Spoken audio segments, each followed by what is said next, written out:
Buenas noches, ¿cómo están?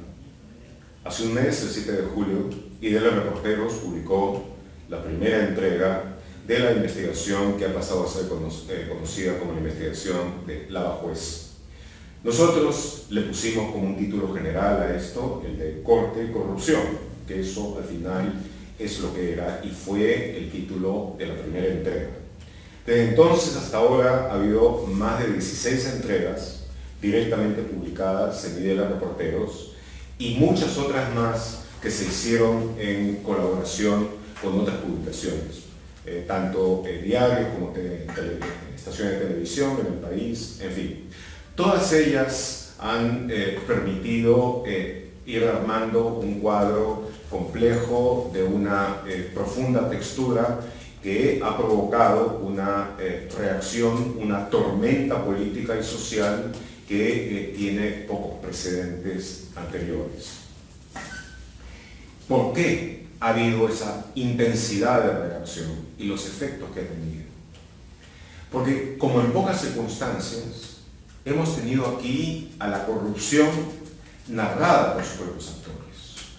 No solamente en el detalle de lo que estaban diciendo, sino también la forma en que lo hacían.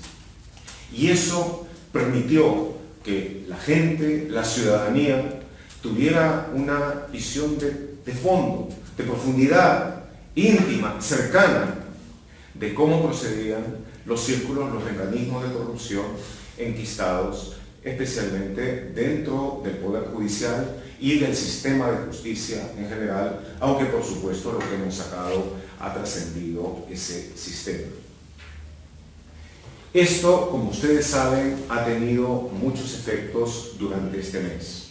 Ha significado que el juez supremo, Inostroza Zapariachi, sea separado de su cargo y que se le ha iniciado ya un proceso dentro de las características que demanda su fuero. El presidente de la Corte Superior de Callao, Walter Ríos, fue separado, destituido y ha sido arrestado. Todos los miembros del CNM, primero renunciaron unos, después algunos otros y finalmente todos fueron destituidos. Y ahora el CNM va a entrar en un proceso de reforma profunda, de reorganización que quizá redefina su papel, su rol en el futuro.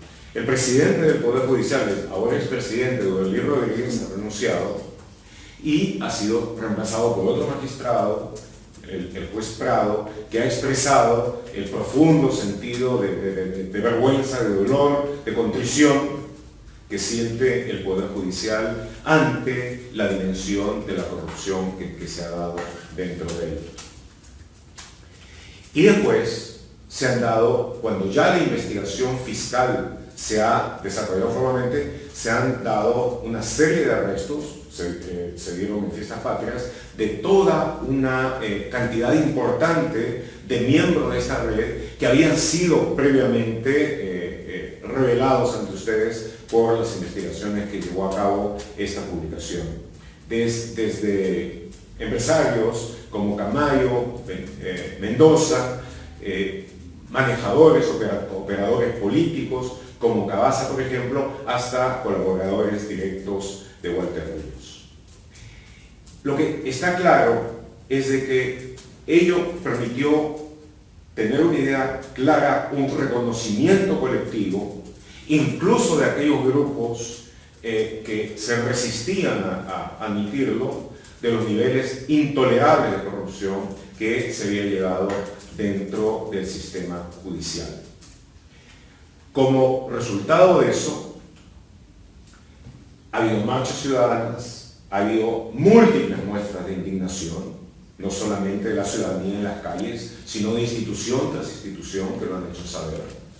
Pero además, el presidente de la República decidió tomar la iniciativa, apoyó las marchas, respaldó el periodismo de investigación que había hecho posible la revelación de todos estos hechos, respaldó y defendió a las fiscales valientes, al juez íntegro que dieron los primeros pasos en la parte fiscal y judicial de esta investigación.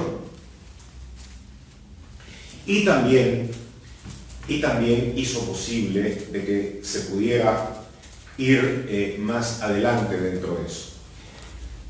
Y finalmente, en su discurso ante el Congreso, planteó una serie de reformas, algunas de las cuales pueden ser discutibles, pero lo que no es discutible es la intensidad del sentimiento colectivo que está buscando de llevar a la expresión de esas reformas también. Los costos. Ustedes saben que se hizo desde el comienzo intentos por acallar esta investigación.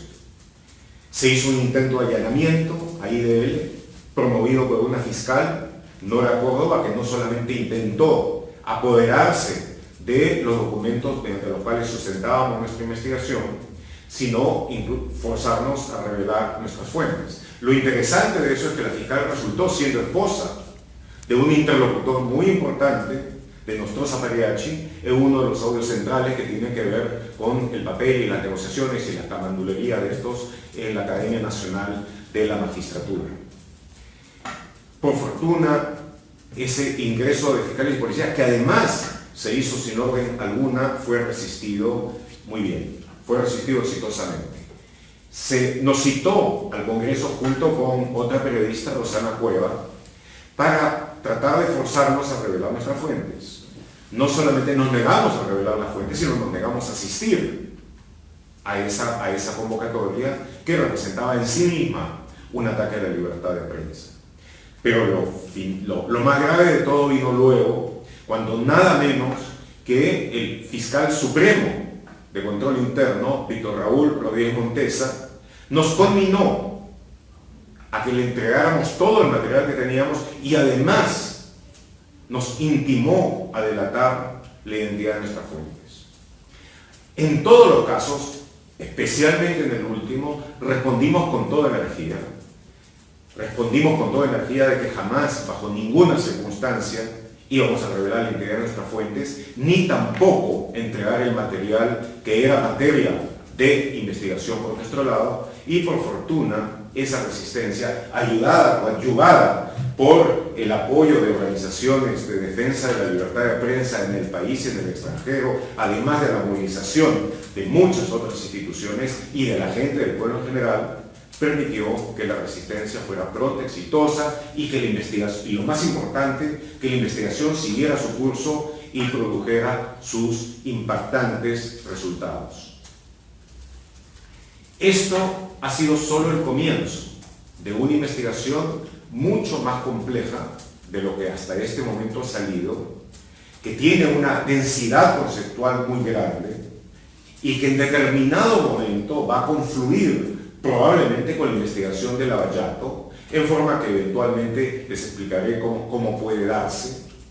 Pero yo creo que después de este mes, con toda la abrumadora riqueza de hechos y de eventos que han sucedido, creo que podemos decir de que un primer capítulo ha concluido, que se han logrado avances inéditos, diría yo, en la lucha anticorrupción en un plazo así de breve, que permiten darle a la gente un nuevo nivel de conocimiento y de poder respecto de las cosas que tienen influencia directa sobre su destino, sobre todo en los casos de corrupción en instituciones que las afectan tan directamente como la judicial. Entonces, antes de iniciar el siguiente capítulo, creo que debemos darnos una pausa para hacer algunas cosas que creo son indispensables. La primera de ellas son los agradecimientos.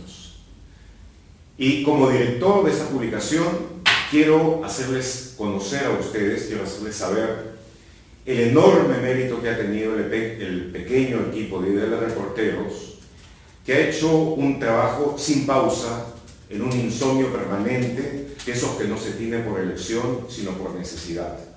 El mérito de Romina Mela, periodista principal y fundadora de IDL Reporteros, es enorme, como lo es el de Rosa Laura, Hernán Padilla Floríndez, Margot de Soté, Patricia Mayorga. Igual mérito, por lo menos, han tenido Cruz Silva y Luis Miguel Purizá de Justicia Viva, que colaboraron intensamente con su apoyo y conocimiento experto. De parte mía y de todos ellos, quiero agradecer profundamente a la gente, el pueblo, los ciudadanos que nos dieron su aprobación, su aliento y que marcharon en defensa del periodismo, en contra de la corrupción y nos expresaron reconocimiento y gratitud.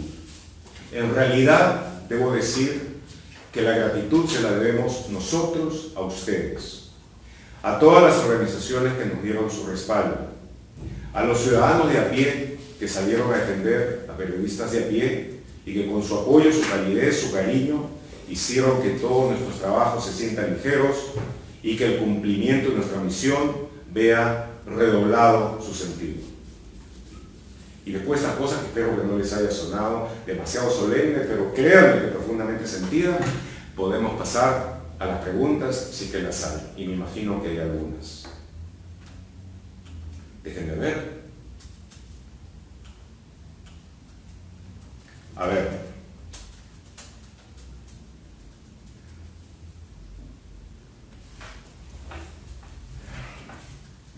Martín Sarmiento pregunta: la información de los sistemas MyWebDay y Drusis ya se encuentra en Brasil. Sin embargo, el fiscal Pablo Sánchez ha solicitado la misma información a Suiza. ¿Qué valor agregado tienen las copias de los servidores procedentes de Suiza frente a lo de Brasil? Y teniendo en cuenta que algunos sobornos pasaron por instituciones bancarias en Suiza, ¿es conveniente la solicitud del Ministerio Público para diálogo con el sector final de la coima? La pregunta es muy interesante, la voy a responder brevemente, pese a que este es un Facebook Live sobre Lavajuez y no sobre Lavallato. Pero déjenme decirles de que el sistema MyWebDay y Drusis, toda la información que está contenida en los servidores, en lo esencial, en lo más importante, ya ha sido transferida terabyte y otro más de Suiza a Brasil. Eso ha sido parte muy importante de la delación que tuvo lugar con Odebrecht desde fines del 2016 y ha ido aumentando. Esa información ha sido objeto de análisis constante, de exploración constante por parte de expertos de la Procuraduría brasileña, de la Policía Federal brasileña, ayudados por delatores de la propia Odebrecht que colaboraron en reconocer operaciones. Buena parte de esa información, entiéndase, es muy grande, muy grande, pero a veces crudo. Están una serie de operaciones bancarias, números de cuentas, etcétera, todas las cuales deben tener un sentido y ser relacionadas con determinadas operaciones. La noticia importante es que como resultado del acuerdo a que se ha llegado con Odebrecht y con la Procuraduría Federal de Brasil, ahora que Rafael Vélez y José Domingo Pérez han asumido la conducción de la investigación que solo Lavallato en Perú, esa información va a ser muy prontamente disponible para el Perú, incluso en el Perú. Y vamos, Héctor Velázquez pregunta: ¿cuántos audios hay? Muchos, realmente muchos. Son posiblemente alrededor de 35 gigabytes. Yo no creo que ninguno de nosotros haya contado audio por audio. Debo decir de que muchos de esos audios son de conversaciones banales, intrascendentes. Otros no, pero el trabajo de analizarlos es un trabajo constante y significa realmente una suerte de artesanía periodística, de escucha de cada cosa y de tratar luego de vincular una información con la otra. No es que eso esté inmediatamente disponible. Suri Sadai Segura pregunta: ¿cuándo liberarán todos los audios para conocimiento público? No se trata de poner toda la información cruda a disposición pública, porque mucha información, aparte de ser banal, puede tener que ver con la privacidad de la gente. puede tener que ver con cosas que no revisten ninguna utilidad social que se conozcan y pueden hacer daño a gente que no ha cometido delitos o que puede haber tenido algunas faltas éticas que no representan delito. Por ejemplo, algunos audios, como ustedes saben, ahora ya el material se ha desparramado y empieza a salir por varios sitios a la vez. Y han visto ustedes algunos que se han hecho, algunos reportajes que se han hecho sobre cuestiones de vida privada de la gente, que no están relacionados en forma directa con el caso de corrupción y que han representado, a nuestro entender, una violación de la intimidad que francamente es repulsiva. Nosotros llevamos a cabo investigaciones sobre asuntos que tienen interés para la sociedad. Y a la sociedad no le interesa y no debiera interesarle la vida privada de la gente. Nosotros, por principio, mantenemos una clarísima separación entre aquello que es la vida personal, la intimidad, incluso si concierne a personas que han cometido delitos, y las cosas que precisamente constituyen lo que hace la materia de sus delitos. Sobre estos últimos nosotros nos enfocamos. Eso los investigamos. Pero no aquellas otras cosas que añadan vergüenza e ignominia, en muchos casos a personas que no lo merecen en absoluto. De tal manera de que no, la respuesta es no. Hay audios que no vamos a poner a liberar y poner en conocimiento público por eso. Pero todos aquellos que tengan algún interés público, que representen algún acto de corrupción que se ha cometido, todos esos van a salir una vez que hayan sido analizados y contextualizados. La idea es no sacar en ninguna circunstancia material crudo que no sea adecuadamente contextualizado. Bueno, tercera pregunta. ¿Por qué sueltan ciertas conversaciones con ciertos personajes? Esto lo pregunta Gloria Huevo. ¿Para qué hacerlo a cuentagotas? ¿Por qué solo se escuchan a los que están en una tendencia política como los anticaviares? Primero me gustaría saber qué significa un anticaviar. ¿Es una persona que le causa alergia a comer caviar? ¿Que tiene algún problema con los huevos del esturión? Eso es. En cuanto a por qué sacamos, yo creo que he tratado de contestar en parte esta pregunta en la anterior. ¿Para qué hacerlo a cuentagotas? Primero, discúlpenme, 16 investigaciones grandes, aquí, muchas otras en otros medios, en un mes. ¿Les parece gotas? ¿Les parece cuentagotas? ¿Les parece cuentagotas todo lo que hemos sacado sobre la Corte Superior del Callao, todo lo que hemos sacado sobre la Corte Suprema, todo lo que hemos sacado sobre el Consejo Nacional de la Magistratura, todo lo que ha salido sobre ello? ¿Es eso cuentagotas? Eso ha representado una tremenda investigación, un tremendo trabajo por parte de la gente. Pero repito, no lo hacemos, definitivamente no, en forma que tenga en forma cruda. No vamos a sacar cosas que no han sido adecuadamente analizadas anteriormente. ¿Por qué solo se escucha a los que están en una tendencia política como los anticaviares? ¿Qué puedo hacer yo si Becerril sale hablando con Inostosa Pariachi? ¿Qué puedo hacer yo si es que en determinado momento alguien habla, un intermediario habla con Inostosa Pariachi y le dice para hablar con un cierto periodista y lo ensalza como una persona que quisiera incinerar a todos los caviares?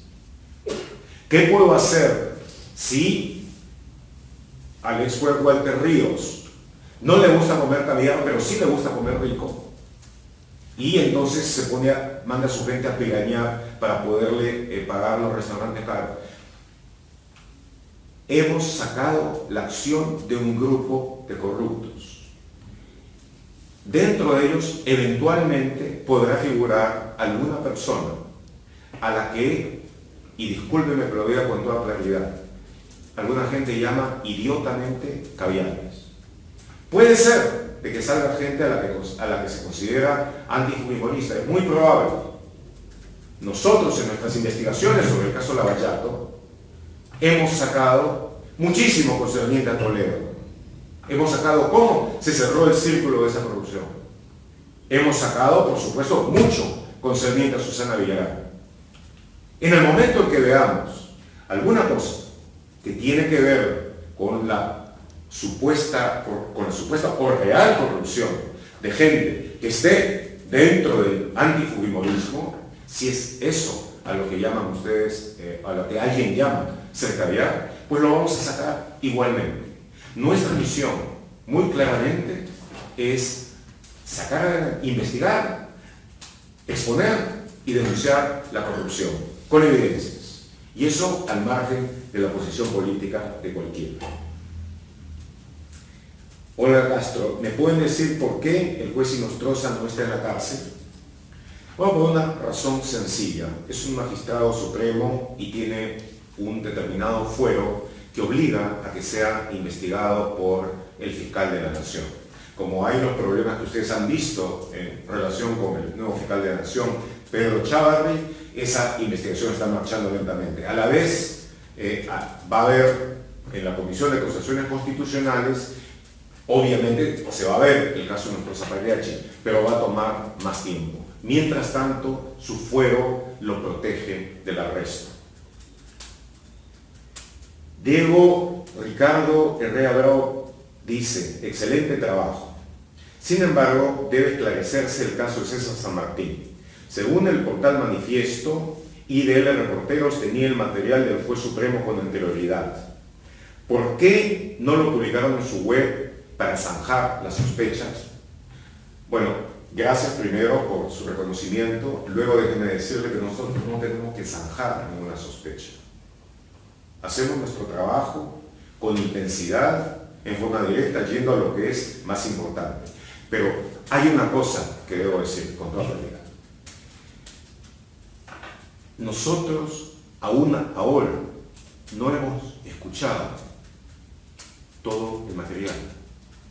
No le voy a decir en qué porcentaje estamos, pero nos falta mucho para escuchar todo. Son horas de horas de horas que hay que escuchar. Y no es que haya una guía para poder hacer búsquedas, organizadas. No. Hay ciertas cosas que nos permiten tener una idea de a dónde se va, y en cuanto encontramos una conversación que es interesante, algo de la metadata de esa organización nos permite entonces hacer asociaciones. Pero no había esto. Y créanme que si nosotros hubiéramos tenido identificado esa llamada de San Martín, no hubiéramos dudado en sacarla, apenas hubiéramos hecho la investigación y apenas, por supuesto, hubiéramos hecho como lo hemos hecho en todos los casos, llamado a cada uno de los protagonistas de eso para ver qué tienen que decir al respecto. Pero no lo teníamos. Y si Manifiesto dice eso, Manifiesto miente. ¿Es una novedad eso, que Manifiesto mienta? Luego, Alain Ramos Palomino me pregunta a mí, ¿cree necesario un nuevo movimiento de 4 suyos para cambiar el sistema actual? ¿De qué sirvió la marcha de los 4 suyos para destituir a Fujimori? Yo quiero decirle que es fácil sentirse desalentado cuando uno ve, después del inmenso esfuerzo que se hizo no solamente en la marcha de los 4 suyos, sino en toda la lucha democrática por terminar con la dictadura de Fujimori y Montesinos, y que se conquistó la democracia pensando de que iba a significar en muchas cosas un momento refundacional de la República en términos de una mayor integridad, de una mayor honestidad, y que sobre todo a la vista de la inmensa evidencia que existió sobre la corrupción profunda de la cleptocracia de fujimorista, que entonces por oposición tuviéramos gobiernos decentes. Pero no fue el caso, no fue el caso. Lavajuez nos indica lo que Lavallato nos ha indicado con mucha mayor evidencia, de que con la excepción del gobierno de Paniagua, en todos los gobiernos posteriores ha habido grados importantes y graves de corrupción, que son los que en buena medida se van a investigar en el caso de Lavallato. ¿Valió la pena, pese a todo esto, la marcha y lo que se hizo?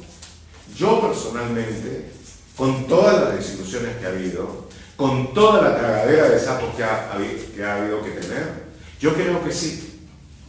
Pese a lo averiada y a lo imperfecta que es, hemos vivido en democracia por el tiempo más largo en la historia de nuestra república.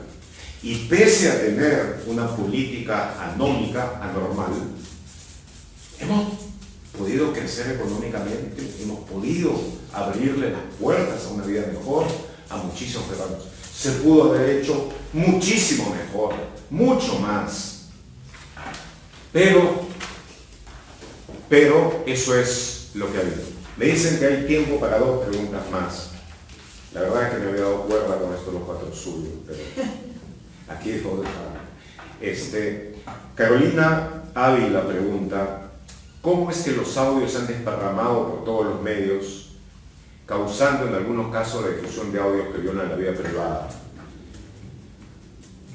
Nosotros recibimos estos audios de fuentes anónimas, los recibimos, por supuesto, antes que nadie, los trabajamos intensamente.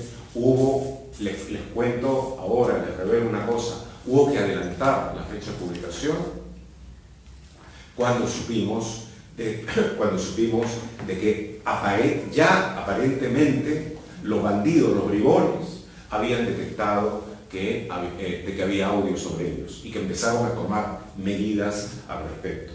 Entonces, cuando supimos eso, a través también de una serie de fuentes confidenciales, anónimas y en nuestra propia investigación, tuvimos que adelantar la publicación y, en consecuencia, antes de haber terminado con el análisis de todo el material, tuvimos que salir. Y una de las razones por las que ahora les he dicho también de que no hemos terminado de escuchar todo es precisamente porque hubo que adelantar la fecha de publicación.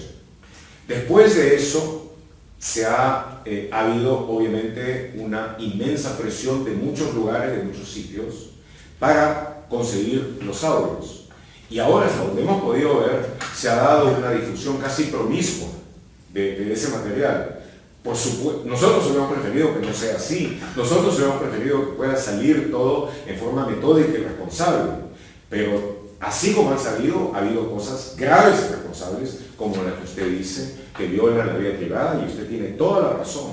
Eso es imperdonable, que se viole la vida privada de la gente en cuestiones que no tienen que ver directamente con lo que se está investigando, que no tiene una relación de causa y efecto con ello. Pero es así. Hay una presión tremenda y yo imagino de que hay audios y material de investigación, material de seguimiento y vigilancia que debe estar en una serie de oficinas. Por lo pronto, yo entiendo que los fiscales que llevan el caso entregaron todo el material al fiscal de la Nación, que a su vez lo repartió en otras fiscalías para que lo hiciera. Ha habido también, me imagino, policía que ha estado siguiendo aquello, y entonces es también muy probable, conociendo cómo son las cosas aquí, de que haya habido filtración de ello. Pero déjame decirles ahora, buena parte del material que se ha filtrado, que ha salido, está con publicaciones que son keikistas, que están vinculadas con el fujimorismo, con Keiko Fujimori, de tal manera de que ninguno de ellos tiene ahora razón alguna para protestar de que se está cuidando tal o cual material. Otro ha ido a otras publicaciones y muchas de ellas están haciendo un uso responsable de lo que han recibido, otras no. Nosotros solo podemos garantizar aquello que nosotros investigamos. Repito, hubiera preferido muchísimo de que seamos nosotros quienes continuemos teniendo esto, no por la premisa, sino por el manejo responsable de la investigación y la información, pero no ha sido así. Ese es un hecho. Y la pregunta final. Tengo que pedirle mil disculpas. Así como nuestra serie ha sido Corte y Corrupción, este Facebook Live puede llamarse corte e interrupción. Esto se ha dado por un problema de conectividad que espero no se dé en los minutos que nos resta para terminar. Estábamos en las preguntas, vamos a tener 3 preguntas más antes de terminar con esta sesión. Y repito la pregunta que me hizo el señor José León. Me pregunta, ¿cuál es el peligro que toda esta investigación quede en foja cero por tener al Chávarri como fiscal de la Nación, un aliado al Partido Naranja? Creo que tengo que darle una respuesta socrática. No lo sé. En este respecto, sé que nada sé, porque, primero, no sé si el fiscal Chávarri va a continuar, por cuánto tiempo va a continuar. Está en una situación extremadamente precaria y es difícil que pueda tener la gobernabilidad mínimamente necesaria como para poder continuar. No estoy seguro, siquiera, que pese a que, según parece, hubo intentos por lograr una posición favorable del fujimorismo, de que en la circunstancia actual él sea totalmente favorecido por ellos. Lo que sí debo decir también es de que uno se sorprende con frecuencia por cosas que pasan, que suceden. Pablo Sánchez, por ejemplo, una persona honesta, un penalista reputado antes de ser fiscal de la Nación. Sin embargo, en su conducción del caso Lavallato, los resultados fueron realmente pobres, realmente muy pobres. Chávarri, del otro lado, en medio de toda la tormenta que lo recibió con todas las acusaciones de colores de naranja para abajo, tuvo una decisión que ha sido buena, que ha sido la reorganización del equipo de investigación de Lavallato y el ponerlo bajo la conducción de los fiscales Rafael Vela como fiscal superior y José Domingo Pérez Gómez como fiscal provincial encargado. ¿Cómo va a hacerlo él en este caso, en el caso Lavajuez? Yo no creo que si continúa lo haga igual que lo hizo en el caso Lavallato, porque aquí gente muy cercana a él es investigada y él mismo está comprometido en una serie de audios que, aunque no indicaban nada terrible, él los hizo así, los hizo terribles, al mentir una y otra vez, al mentir consecutivamente sobre eso.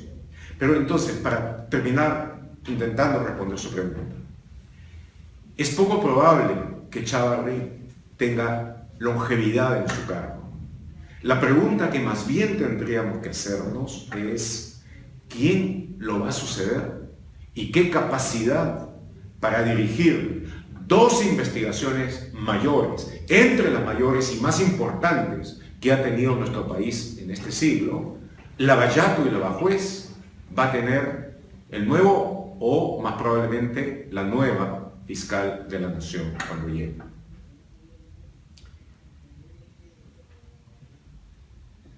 ¿Existe relación, pregunta el señor Jorge Guevara, de corrupción en los audios del Poder Judicial con el caso Lavallato?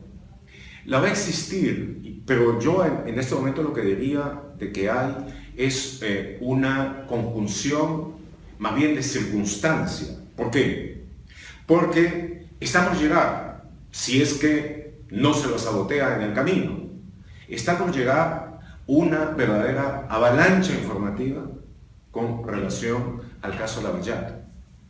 Y esa avalancha informativa, si es que hubiera llegado a una corte en la que Nostroza Pagliacci y otros que trabajan como él, hubieran tenido predominancia, por supuesto que hubiera dado grandes ventajas, grandes posibilidades a los corruptos que van a ser expuestos en la administración Lavallato para que finalmente en el Poder Judicial se les otorgue impunidad, se los encubra y se los otorgue impunidad. Con la presión que hay ahora para mejorar y limpiar el sistema de administración de justicia, el Poder Judicial y la Fiscalía como resultado del caso Lavajuez, eso se le va a hacer mucho más difícil. De tal manera de que el caso Lavajuez está realmente abriendo el camino a una gran posibilidad de éxito del caso Lavallato. Y eso es sumamente importante. Rande Clausi pregunta: ¿qué lección nos tiene que dejar a los estudiantes de periodismo este enfrentamiento entre el periodismo de investigación y un sector corrupto del Poder Judicial? Creo que no solo a los estudiantes de periodismo, pero a quienes han escogido el periodismo como vocación y como misión de vida, sin ser masoquistas. La lección es muy clara. Cuando el periodismo de investigación cumple su misión, sobre todo en sociedades con niveles altos de corrupción, pero no solo en ellas, va a tener casos así grandes y va a tener este tipo de enfrentamientos. Y el resultado de eso no va a ser, históricamente no ha sido, en ningún caso, el de caos, el de desorganización. Por lo contrario, es el de una reforma política que normalmente fortalece los derechos de la población, de los ciudadanos, mejora la capacidad de respuesta de los organismos públicos y de los gobiernos. Los grandes padres del periodismo de investigación de fines del siglo pasado, los McRakers en Estados Unidos, abrieron el camino a una sociedad que reguló los monopolios, que hizo posible el establecimiento de áreas públicas y de áreas silvestres protegidas, que protegió los derechos de los trabajadores y que en general hizo posible la mejora radical de vida de los ciudadanos. Porque los McRakers de entonces, como los buenos periodistas de investigación de ahora, saben de que su misión es servir a la gente y ver que sus derechos sean respetados y ver que el Estado, que debe representarlos y servirlos, no termine sirviéndose de ellos. Entonces es por eso que en toda sociedad democrática el periodismo libre y el periodismo de investigación capaz y que sabe llevar a que previene el abuso, y cuando el abuso se da, lo revela, lo expone, lo denuncia y hace posible que las sociedades lo puedan remediar. Y luego el señor Manuel Mendoza hace la última pregunta y dice: luego de esta primera etapa, ¿ya no va a haber más audios? La respuesta es sí, sí va a haber más audios. Va a haber más audios. De repente, algunos de esos audios resultan tan importantes o sensacionales como aquellos que publicamos en la primera parte de nuestra investigación. Todavía no se lo puedo decir, pero eso ya va a pertenecer al segundo capítulo de esta investigación. Por lo pronto, con todo lo que ha significado, con todo lo que ha logrado, con toda la historia nueva que ha escrito y lo que está significando en términos de una redefinición de la capacidad de los ciudadanos y de quienes los representan para luchar contra la corrupción y buscar una reforma que los ayude, esa primera parte ha terminado, y dentro de todo ello, muchísimas gracias a todos ustedes. Muchísimas gracias a todos ustedes. Muchísimas gracias por su ayuda, su respaldo y por todo lo que ha significado de que ustedes hayan estado junto a nosotros, así como nosotros estamos al servicio de ustedes. Muchísimas gracias nuevamente y hasta cualquier momento.